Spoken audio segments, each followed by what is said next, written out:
Hello दोस्तों, आप सभी का हमारे यूट्यूब चैनल में बहुत बहुत स्वागत है। हम आज आपको खाद्य ऐतिहासिक के बारे में जानकारी देंगे, जिसमें सिंधु सभ्यता के बारे में हम चर्चा करेंगे। जैसे हमने इसके पहले क्लास में प्रागैतिहासिक के बारे में चर्चा की थी, उसको हमने बताया था कि इसमें लिखित की बात करें तो लिखित कोई साक्ष्य नहीं मिले थे। इसमें जो औजार प्रयोग हुए वो पत्थर के, इसी वजह से पाषाण काल इसका नाम पड़ गया। और ये जो नाम वो इतिहास को जो मिलने वाले तथ्यों के आधार पर क्रिस थॉमसन ने बांटा था, तो उन्हीं के आधार पर हम चले थे। अब हम बात करेंगे आद्य ऐतिहासिक के बारे में। उसके पहले हम थोड़ी सी ऐतिहासिक जो प्रागैतिहासिक के बारे में उसके बारे में चर्चा कर लेते हैं। जैसे लिखित की बात करें तो उसमें कोई लिखने के साक्ष्य नहीं मिले हुए हैं। लिखते कैसे कि वो आदिमान होते, पढ़े तो थे नहीं तो कहाँ से लिखते। और अगर औजार की बात करें, जिन चीज़ों का सबसे ज़्यादा प्रयोग हुआ है तो वो ज़्यादातर पत्थर के सामान ही, ज़्यादा पत्थर के उसमें जो औजार थे वही सबसे ज़्यादा प्रयोग हुए हैं। तो ये जो मिलने वाले औजारों के आधार पर क्रिस थॉमसन ने बांटा था, इसलिए प्रागैतिहासिक को उन्होंने पाषाण काल नाम दिया था। हमने पाषाण काल के बारे में पढ़े थे। पाषाण काल में हमने 4 चीज़ें पढ़ी थी। पहला क्या है, पूरा पाषाण काल, मध्य पाषाण काल, नव पाषाण काल और ताम्र पाषाण काल। इनकी चारों की अलग अलग व्यवस्था विशेषताएं। जैसे पूरा पाषाण काल में उसमें ये मानव था सबसे ज़्यादा इस काल में मानव ने सबसे ज़्यादा समय बिताया था। 12 लाख से लेके 25,000 ईसा पूर्व तक ये मानव सबसे पहले अफ्रीका महाद्वीप में पाया गया था। इसीलिए अफ्रीका महाद्वीप को मानव जाति का पालना भी कहते हैं। ये मानव कैसा था? आदि मानव था। ये मानव सभ्य नहीं था, लेकिन सभ्य मानव जो पाया गया वो एशिया महाद्वीप में पाया गया है। ये मानव कैसा था? खाद्य संग्राहक था। खाद्य संग्राहक का मतलब ये होता है कि उनके अनुसार जो होता था, हमारे अनुसार तो हम लोग समझ रहे होंगे, जिस तरह हम पहले उनको बताते हैं जैसे उस तरह को वो लोग खाद्य संग्रह करते थे। फिर वो हमारे जैसे चल रहा हमारे युग में हम उस पर चर्चा करेंगे। पहला ये है कि जो उस समय का आदिमानव था, उनका खाद्य संग्रह ये था कि किसी एक जंगल में रहते थे। और ये 20 से 100 लोगों के कफीला रहता था। तो ये एक जंगल में रहते थे। उस जंगल में जब तक रहते थे जब तक उस जंगल में जानवर रहते थे, क्योंकि इनका मुख्य बहुत काम यही था, आखोट करना यानी शिकार करना था। जानवरों का शिकार करते थे, उन्हीं से ये अपना पेट पालन करते थे। और ये उस जंगल में जब तक रहते थे जब तक उस जंगल में जानवर रहते थे।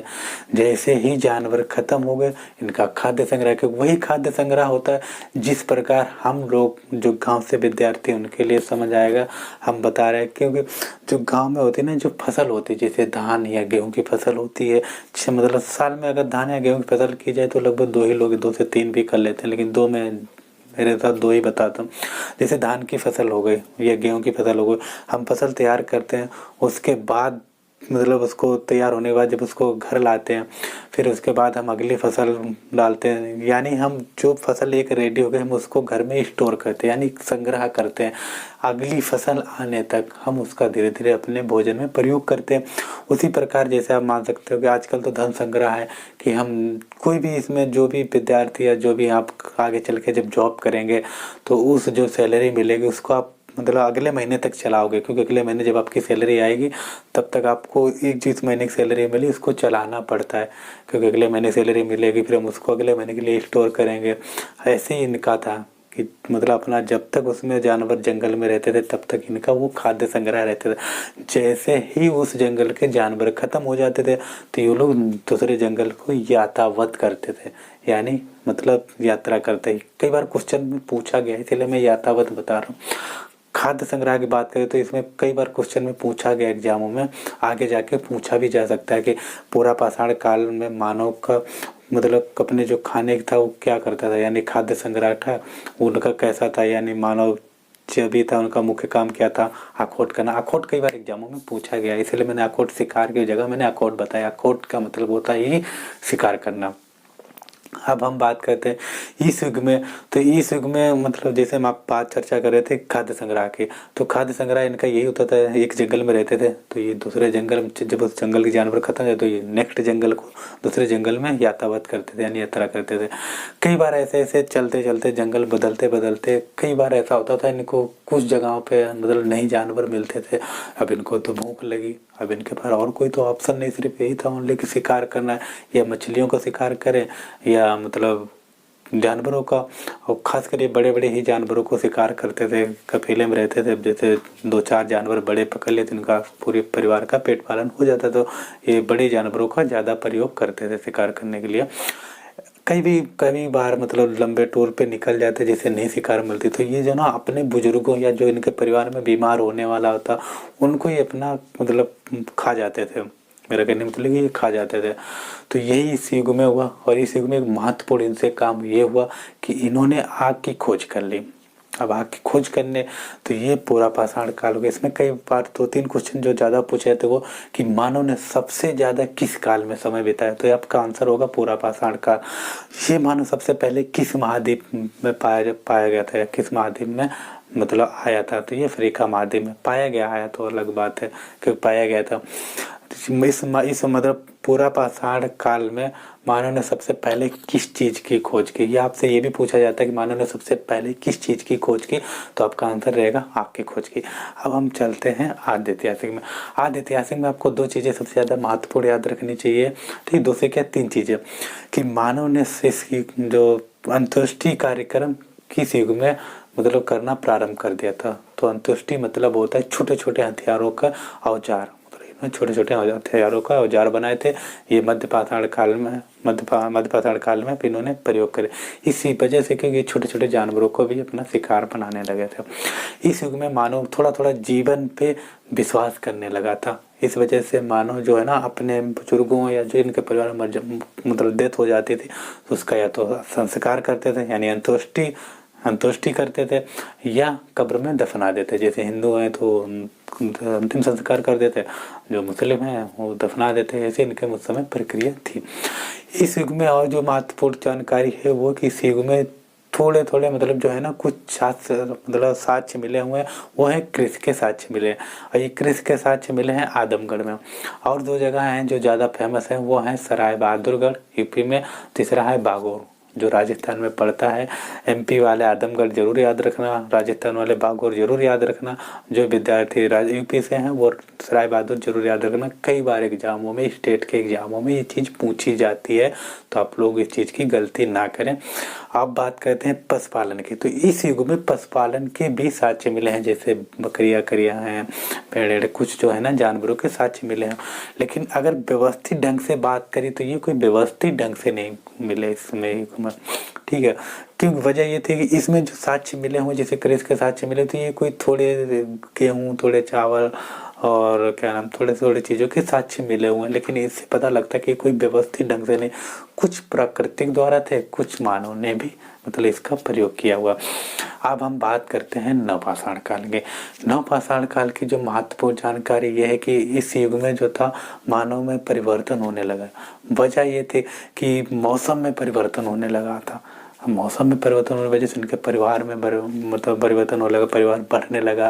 इनको बहुत सारी चीज़ें के उस समय कपड़े तो थे नहीं, तो बारिश वगैरह भी होते थे। और 2 चीज़ें महत्वपूर्ण रखना कि अगर पूछा जाए कि प्राग इतिहास में मानव को किन चीज़ों से डर लगता था, तो आप ये चीज़ आता था 2 चीज़ें वो डर इनके लिए था। पहला कि बड़े जानवरों से डर लगता था, दूसरा है कि मौसम से डरते थे, क्योंकि पता नहीं कब बारिश होती थी, कई बार आंधी तूफान उस समय भी चलता होगा, तो इस चीज़ से इन्हें बड़ा तकलीफ होती थी। क्योंकि घर आजकल के जैसे थे नहीं, गुफाओं में रहते थे, कई बार खुलों में भी रहते थे, हल्के फुल्के घास डाल टोल के मतलब बना के वो लोग रहते थे। इसी कारण ये था इस युग में जो मौसम परिवर्तन हुआ, इसका फायदा है कि इस युग में मानव ने कृषि करना प्रारंभ कर दिया था। और ये कृषि जो है ना 7000 ईसा पूर्व के मतलब पुरातात्विक विभाग को मिले कि 7000 ईसा पूर्व साक्ष्य इसके मिले हुए हैं, जिसे ज़्यादा लगता है कि 7000 ईसा पूर्व पहले यहाँ कृषि हुई। ये कृषि कहाँ हुई? मेहरगढ़, जो वर्तमान में पड़ता है पाकिस्तान में, और वर्तमान जो अगर एरिया की बात करें तो ये बलूचिस्तान में पड़ता है। और ये सुलेमान कृषि पहाड़ियों के बीच में कृषि होने की यहाँ पे एक सबसे बड़ी वजह है कि यहाँ पे सिंधु नदी निकली हुई है। इसके तलहटी में कृषि, जहाँ पे नमी होती है वहाँ पे गेहूँ और जौ की तो फसल इजीली से हो जाती है, धान की जो हो जाती है। लेकिन यहाँ पे मेहरगढ़ में जौ और गेहूं की ज़्यादा फसल हुई। यहाँ पे कोई धान की ज़्यादा मतलब फसल के साक्ष्य इतने ज़्यादा नहीं मिले हैं। अब बात करते हैं इसी युग में जो था कि मानव ने सबसे पहले जो जानवर को पालतू बनाया वो है कुत्ता। ठीक है, कुत्ते को जान दो। इसी युग में मानव ने ब्रह्मांड का प्रयोग किया, यानी मिट्टी के बर्तनों का प्रयोग करना प्रारंभ कर दिया था। और इसी युग में मानव ने मिट्टी के जो पहिए थे उनका बनाना मतलब प्रयोग करना स्टार्ट कर दिया। वजह यह थी कि फसल इनकी होती थी, तो ये जो बड़े बड़े मनका होते थे उनसे ही मतलब लाते थे फसल, तो इन्हें काफ़ी तकलीफ होती थी। उन्होंने पहिए का प्रयोग किया जिसे उस पर रख के इजली से अपने घरों तक ला सकते थे।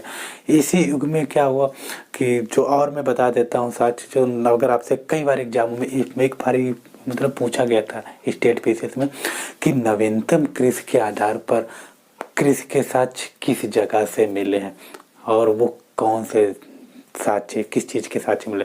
क्वेश्चन वो जो था उसमें कि किस जगह से मिले, ये नहीं पूछा था किस चीज़ के थे, लेकिन मैं आपको बता रहा हूँ वो किस चीज़ के थे। ये थे नवीनतम के आधार पर ये जो मिले थे लेहरादेव, जो वर्तमान में भारत का ना उत्तर प्रदेश राज्य में सराय का ना प्रतापनगर के आसपास पड़ता हुआ है, गंगा नदी के तलहटी साइड में पड़ता हुआ। यहाँ जो साक्ष्य मिले हुए हैं वो भूसी के साक्ष्य मिले हुए हैं। और यहीं से आपसे क्वेश्चन एक और बन जाता है कि चावल के साक्ष्य कहाँ से मिले हुए हैं, चावल के साक्ष्य कहाँ से मिले हुए हैं, तो ये आ जाता है कोल्डीवा। ये भी प्रतापनगर के आसपास पड़ता है, लेहरादेव और ये कोल्डीवा लगभग पास ही पास हैं। तो चावल के याद रखना कोल्डीवा, और जो नवीनतम कृषि के आधार पर साक्ष्य मिले हुए हैं लेहरादेव। अगर पूछा जाएगा आपसे भारतीय महाद्वीप में कृषि के साक्ष्य कहाँ मिले, तो आप याद रखना मेहरगढ़ और लेहरादेव। कन्फ्यूजन अगर दोनों है तो आप लेहरादेव लगाना है, क्योंकि वजह ये मेहरगढ़ में जो साक्ष्य मिले वो 7000 ईसा पूर्व मिले, लेकिन लेहरादेव में जो मिले हुए हैं वो 8000 ईसा पूर्व मिले हुए हैं। तो आपका इधर ये हो गया। और जो कई बार एग्जामों में ये भी पूछा जाता है कि जौ के सबसे पहले साक्ष्य किसी जगह से मिले, तो अभी तो मैंने आपको बताया, तो आप ऑब्वियसली 2 क्लास में पहले भी मैंने बताया, तो जिन्हें याद है उन्हें याद, अच्छी बात है। जिन्हें नहीं याद है तो उनके लिए तो कन्फ्यूजन ही होगा ना। खासकर ज़्यादातर पढ़ाई की तो कृषि के जो हमने बात की, तो मेहरगढ़ में भी जौ गेहूँ के अच्छे से खास साक्ष्य मिले जो पूरी तरह व्यवस्थित मिले। लेकिन इसकी हम बात करें तो इसके जो साक्ष्य मिले हुए हैं वो हैं ईरान से मिले हुए हैं साक्ष्य, ईरान से साक्ष्य मिले, लेकिन यहाँ भी कोई व्यवस्थित ढंग से नहीं मिले। लेकिन एक जगह जब पूछेगा तो आपका आंसर क्लियर होना चाहिए। खासकर बड़े एग्जामों में ये चीज़ें बड़ा कन्फ्यूजन करता है क्वेश्चन, ठीक जो ऐसे आ जाते हैं। क्वेश्चन कोई भी आप जब पढ़ें तो उसको अच्छे से पढ़ने का प्रयास करिएगा। जितनी ज़्यादा जल्दी भी ना करो, इतनी ज़्यादा लेट भी मत करो। एग्जाम जो होते हैं ना उनका एक एक नंबर बहुत ज़्यादा इम्पोर्टेंट होता है, ये सभी लोगों को पता भी है कि कितने ज़्यादा होता है प्रेशर। जब हम एग्जामों में जाते हैं तो वहाँ प्रेशर बहुत सारा होता है, तो कन्फ्यूजन ही होते हैं। लेकिन आप इस चीज़ का ध्यान रखें, आपसे कन्फ्यूजन करने के लिए कृषि का एक आया था स्टेट पीसीएस में कि नवीनतम कृषि के आधार पर साक्ष्य किस जगह से मिले, तो लड़कों ने बहुत गलती, क्योंकि जो मतलब कृषि के साथ तो मेहरगढ़ सबने पढ़ा था, तो मेहरगढ़ समय ज़्यादा था नहीं, क्योंकि नवीनतम के आधार पर लेहरादेव मिले, उसी जो करंट का था क्वेश्चन रख दिया गया था। तो ये लोगों को बड़ा तकलीफ हुई थी, तो बहुत से लड़कों को जो भी थे एक क्वेश्चन उनका गलत हुआ था। तो ये तो हो गए नवपाषाण काल। अब आती है बात चौथे की, जो है ताम्रपाषाण काल। ताम्रपाषाण काल में क्या है कि चिल्कोलिथ का प्रयोग मानव ने प्रारंभ कर दिया था। अब आप चिल्कोलिथ कन्फ्यूजन हो रहे जो नए चिल्कोलिथ वो थे जो तांबे का प्रयोग होता है। इस युग में मानव ने तांबे के प्रयोग होने लगा, जैसे खेत के लिए जो जरूरतें हैं, खेत जोतने के लिए उनका इसमें भाला आला बनाने के लिए ठीक प्रयोग करने लगे। यानी पूरी तरह इसमें जो है ना तांबे का प्रयोग होने लगा। इस युग में पूरी तरह जो कृषि के जो था वो व्यवस्थित ढंग से प्रयोग होने लगा, मानव प्रयोग करने लगा कृषि पे। मतलब इस युग में ज़्यादातर मानव कृषि पे ही निर्भर था। यहीं से आगे चालू हो जाता है तांबा, जो ताम्रपाषाण यहाँ प्रागैतिहासिक यहीं से खत्म होता है। उसके बाद चालू हो जाता है आद्य ऐतिहासिक। इसमें जो मतलब प्रागैतिहासिक है, कुछ महत्वपूर्ण क्वेश्चन है जो मैंने कल के क्लास में आपको, इसके पहले वाले 2, ये तो है तीसरा, इसके पहले जो था दूसरा क्लास था उसमें मैंने आप सबको दिए हैं क्वेश्चन भाई, उनको आप देख लीजिएगा, ज़्यादा अच्छा रहेगा। जैसे कि विशालकाय हड्डियों के विशालकाय सांप कहाँ मिले हैं, भारत में विशालकाय सांप कहाँ मिले, तो ये दमदमा हो जाएगा। मतलब मानव के हड्डियों के औजार साक्ष्य कहाँ मिले, तो ये हो जाएगा आपका महादमा। भारत में मानव के कंकाल सर्वप्रथम कहाँ मिले, सबसे पहले कहाँ मिले हैं, तो ये हो जाएगा आपका पल्लोरन। इसमें एक और क्वेश्चन पूछता है, पल्लोरन एक नरकोटा है, वो भी याद रखना, एमपी में पड़ता है। ये चीज़ें कन्फ्यूजन मत होना प्लीज, ठीक है। शायद नरकोटा या कुछ है, लेकिन जो एमपी में पड़ता है वो नरबंदी किनारे पड़ता है। नरकोटा शायद वो है, वो राख के ढेर मिले हुए हैं। ये चीज़ आप देख लेना कल वाले क्लास में।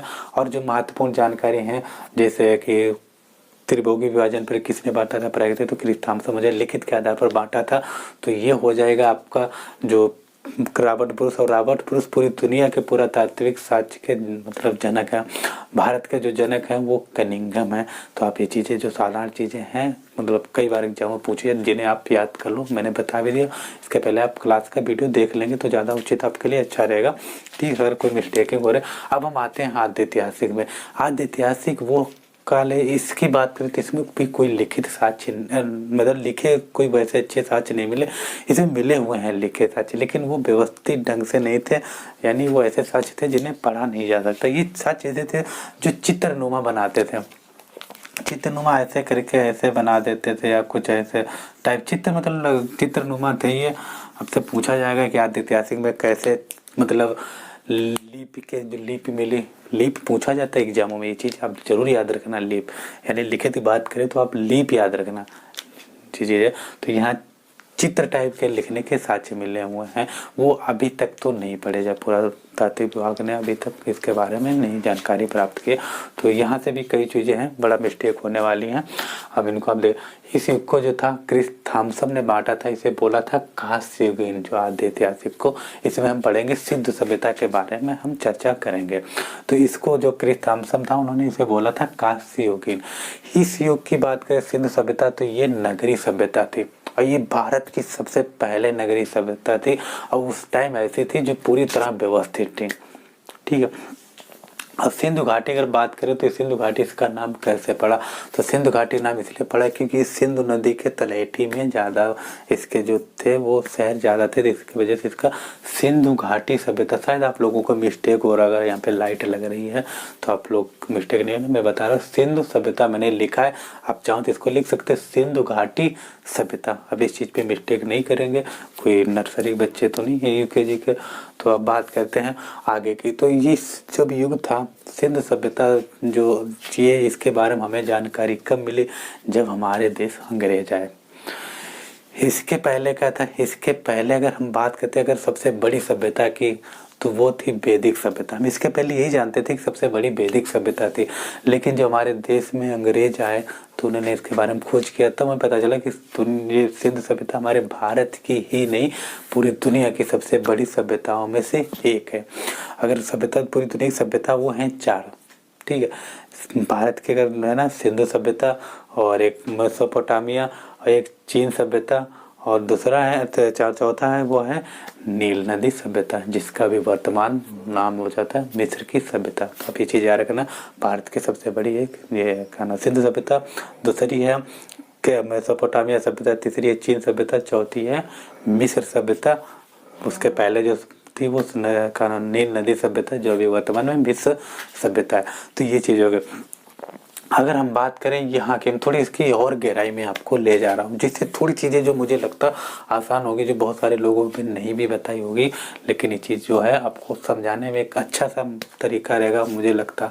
लेकिन आपको हम बता दे रहे हैं, जो अभी तक शायद कई लोगों टीचरों ने नहीं बताया भी होगा, लेकिन मैं जो बता रहा हूँ शायद समझ जाओ। अब इसकी बात करें सिंधु सभ्यता, इसकी मैं आपको सातवीं सदी के पहले ले जा रहा हूँ, 7वीं सदी के समय की। उस समय ऐसा हुआ था, उस समय जो मतलब अभी यहाँ पे हड़प्पा सभ्यता है, अभी देश की बात करें तो पाकिस्तान में, वर्तमान जगह की बात करें तो ये पाकिस्तान के पंजाब प्रांत में बढ़ता हुआ। ऐसा था कि 7वीं शताब्दी में उस समय क्या हुआ कि उस समय जो ना कच्ची ईंटों का ज़्यादा प्रयोग होता था। ठीक है, और उस समय क्या हुआ कि मानव जो क्षेत्रीय जो थे, मानव जो भी क्षेत्रीय नागरिक थे, उनको घर बनाने के लिए कच्ची ईंटों का प्रयोग, तो कच्ची ईंटें बनाने के लिए मिट्टी को मतलब खोद रहे थे, निकाल लेते, मतलब जमीन से गड्ढा बना के खोद रहे थे। तो उसमें खोद रहे थे, उनको खोदने के टाइम पर यहाँ जब वो खोदने जा रहे थे तो उनको जो था कुछ पक्की ईंटें मिलने लगी, तो उन्होंने कच्ची ईंटों को छोड़ दिया। मुझे कच्ची ईंट क्यों पाते हैं, क्यों बनाए घर, अब तो पक्की ईंटें मिले तो हम पक्की ईंटों को बनाएंगे ना। तो वहाँ पे उस क्षेत्र के लोगों ने, बहुत सारे लोगों ने उन पक्की ईंटें निकाल के वहाँ से घर बना लिए। लेकिन उस समय कोई ऐसा था नहीं जिसे पता लगा था कि यहाँ के बारे में जानकारी करें। तो उस समय जब वहाँ क्षेत्रीय नागरिकों ने अपने घर बना लिए, जब कुछ लोगों में चर्चाएं भी चले, तो वो कहने लगे ये हमारे ऊपर वाले की देन है, जिन्होंने हमें ईंटें दी हमें घर बनाने के लिए, तो इन लोगों ने उस टाइम घर बना लिया। उसके बाद चार्ल्स मैसन जब भारत टहलने आए, भाई पाकिस्तान सब भारत में ही था ना, पाकिस्तान अफगानिस्तान ये सब भारत में था, तो भारत के जब पाकिस्तानी प्रांत में टहलने गए, घूमने गए, तो उनको भाई इस समय जब उस समय क्षेत्रीय लोगों ने ईंटें तो निकाल ली, तो किसी से थोड़ा बहुत अंदाजा लग रहा था कि यहाँ से कुछ है, तो इन्होंने चार्ल्स मैसन ने वहाँ के बारे में जो था वो उन्होंने अपने एक न्यूज जो पत्रिका थी उसमें दिखा दिया। उस न्यूज का नाम है नेरेटिव, क्या नाम, नेरेटिव जर्नी है, शायद थोड़ा कन्फ्यूजन हो बट मुझे लगता है यही है, अगर मिस्टेक हो तो सॉरी, आप गूगल कर लेना।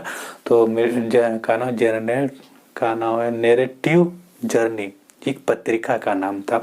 उसमें इन्होंने दिखाया था कि ये सभ्यता के बारे में, सिंधु सभ्यता के बारे में। उसके बाद दुनिया में जो था वो एक हल्ला सा मच गया था।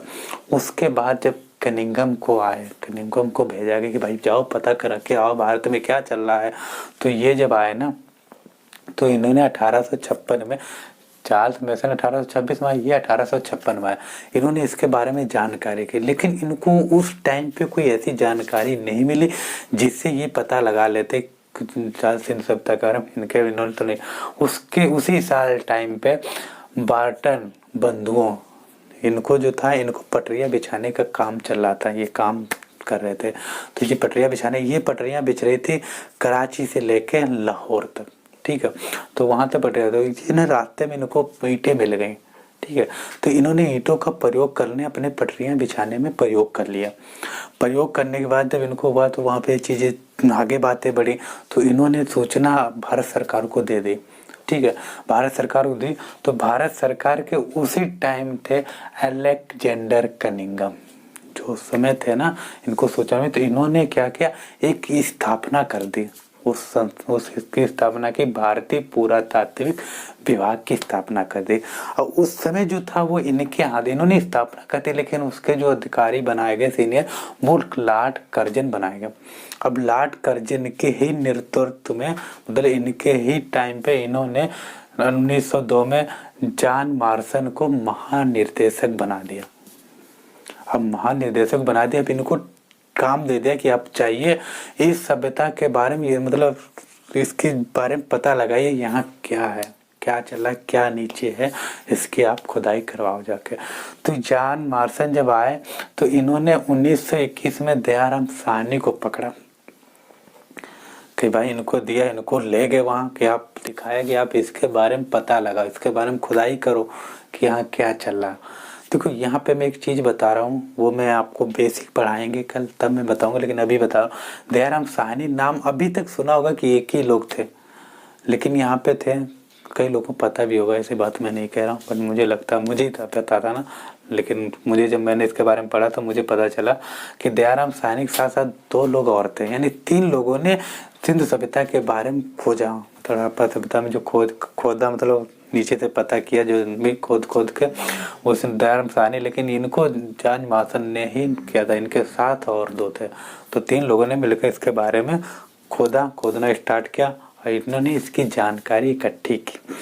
तो इनको मिले साक्ष्य, तो इनको ऐसे साक्ष्य मिले, इन्होंने इनको जानकारी दी, वही बताया कि यहाँ पे क्या चल रहा है। तो इन्होंने बताया दयाराम साहनी से, इन्होंने जॉन मार्सन ने दयाराम साहनी से पूछा भाई क्या चल रहा वहाँ, तो इनको दिखाया कि देखो सर ऐसा है कि यहाँ पे ना पूरी नगरीय व्यवस्था है, और वो भी इतनी व्यवस्थित ढंग से है कि पूछो मत, कितने मज़ेदार इन लोगों ने घर बनाए पूरे व्यवस्थित ढंग से। जैसे अभी वर्तमान में नोएडा शहर बसाया जा रहा है, अभी जैसे नए कई जगह दिल्ली में कोई ऐसे बने हुए हैं जो चारों तरफ से घिरे होते हैं, बीच में फ्लैट बने होते हैं, बिल्डिंगें बनी होती हैं, वो व्यवस्थित ढंग से होता है।